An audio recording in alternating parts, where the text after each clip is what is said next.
আমি একজন চাষি, কুন্দখালী গ্রামের বাসিন্দা। আমার পিছনে এই যে পুকুরটা বসেছিল, নিমপিট রানী রাসমণি মিশন থেকে সংস্কার করিয়ে তাদের মাধ্যমে জলাশয় তৈরি করেছি এবং মাটি সেভিং করে ফলের চাষ বা সবজি চাষের ব্যবস্থা করে নিয়েছি। তার মাধ্যমে সবজি চাষ করছি। ফলের গাছ টাছ ওনারা দিয়েছে, সবজির বীজ দিয়েছে, তার মাধ্যমে আমরা সবজি চাষে সব রকম ব্যবস্থা নিয়েছি বা করেছি বা করছি এবং আগামী দিনে আরও করবো, সেইভাবে আগ্রহী পাচ্ছি। জৈব সারের প্রশিক্ষণ দিয়েছেন এবং সেই জৈব সার তৈরি করার আমরা যথেষ্ট পদ্ধতি জেনে নিয়েছি এবং জৈব সার তৈরি করছি।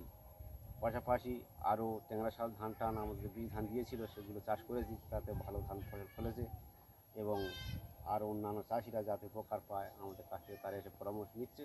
তারাও আগ্রহী হয়ে সেই সব চাষের দিকে আগ্রহী হবে বা হচ্ছে, তারাও এই সমস্ত কাজে আগ্রহী হতে চায়।